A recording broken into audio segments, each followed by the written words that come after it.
पाथरी कुल जमाते तंजीम यांच्या वतीने पाथरी तहसीलदार यांच्या मार्फत निवेदन महामहिम राष्ट्रपति यांना देण्यात आला। की जो दिल्ली तंजीम है, विंग्स है, जैसे बजरंग दल वगैरह, बीएचपी, उसकी तरफ से जो वायलेंस किया जा रहा है रामनवमी के नाम पे या हनुमान शोभा यात्रा के नाम पे जो रैलियाँ निकल रही है और पुलिस की प्रोटेक्शन में निकल रही है, जिसमें हथियार भी है, तलवार भी है, विपन्स भी है और पिस्टल भी है, फिर उनके ऊपर कोई कार्रवाई नहीं। और फिर जिन बस्तियों पे, मुस्लिम बस्तियों पर, मसाजिद पर हमले हो रहे हैं, और जब सेल्फ प्रोटेक्शन में अगर कोई मुसलमान अपने बचाव में निकलता है बाहर या उस पत्थर का या गोली का और तलवार का जवाब देता है, तो हमारी गवर्नमेंट की तरफ से है या पुलिस की तरफ से उनके घरों पे बुलडोजर चलाना और उन्हीं के ऊपर जो है दीगर जो केसेस दर्ज करके उनको जो है हरासा करना, ये तो ऐसा लग रहा है जैसे ये स्टेट टेररिज्म।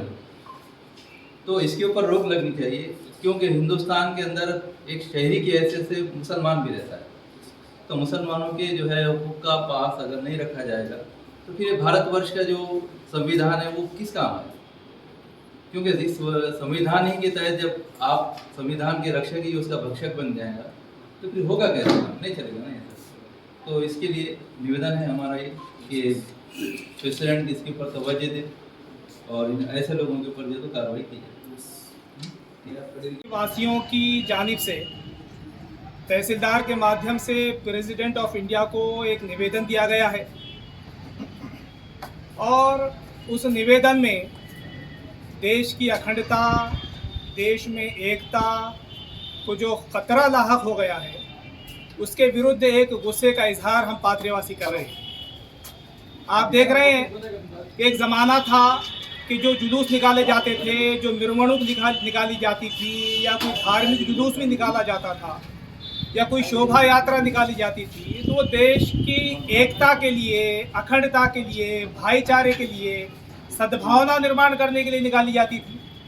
अचानक ये देश को क्या हो गया है 2014 के बाद और 2019 के बाद कि अब जो शोभा यात्राएं निकल रही हैं, चाहे वो रामनवमी के नाम पर हो या किसी और नाम पर हो, उससे आखिर एकता, अखंडता और भाईचारा पैदा होने के बजाय फसाद क्यों हो रहा है? दंगे क्यों हो रहे हैं? पथराव क्यों हो रहा है? और आजकल की ये शोभा यात्राएं मुस्लिम मोहल्ले से ही क्यों जानबूझकर निकाली जा रही हैं? आजकल की ये मिरवणुक या जुलूस मस्जिदों के पास जाकर ठहर कर ही जो है ऐसी घोषणाएं क्यों करता है जो इस्लाम के विरोध में है, जो मुसलमानों के विरोध में है? आखिर आज का ये हमारा युवक 2019 के बाद ऐसा क्या हुआ कि वो अपने ही देश की मस्जिद पर चढ़कर भगवा झंडा लहराने की कोशिश करता है, उसका अपमान करने की कोशिश करता है?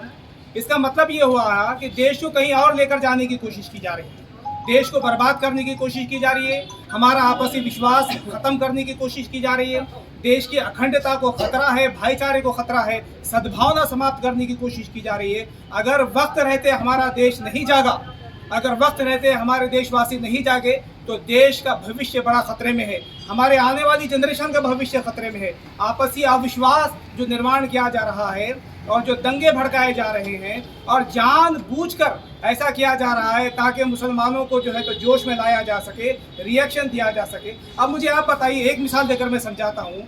अगर आप रास्ते से जा रहे हैं, एक पागल कुत्ता अगर जो है तो आप पर भौंक रहा है या जो है तो आपको काटने के लिए दौड़ रहा है, तो आप क्या करेंगे? आप कहेंगे कि हाँ मुझे काट ले, या उसको दूर भगाने की कोशिश करेंगे? जाहिर बात है कि आप दूर भगाने की कोशिश करेंगे। जब ऐसा ही मुसलमान कर रहा है कि अपने बचाव के लिए वो कुछ रिएक्शन दे रहा है, तो पुलिस भी और प्रशासन भी मुसलमानों के विरुद्ध ही एक्शन दे रही है। बुलडोजर चलाए जा रहे हैं, न्यायपालिका समाप्त हो चुकी है, कोर्ट का कोई वैल्यू बाकी नहीं रहा है, अब फैसला बुलडोजर करेगा। ये कहाँ का इंसाफ है? अगर कोई जो है तो वैध नहीं है कोई दुकान या घर, तो कोर्ट है उसके लिए, कोर्ट में जाइए, कोर्ट की परमिशन लाके फिर दुकान को आप ध्वस्त कीजिए। लेकिन कोर्ट में गए बगैर जो ये काम किया जा रहा है, इसका मतलब ये है कि हमारे देश में न्याय व्यवस्था बाकी नहीं रही, और अगर ऐसा है तो देश खतरे में है। उससे बचाने के लिए हम यहाँ पर आज निवेदन देने के लिए आए हैं। बहुत बहुत शुक्रिया।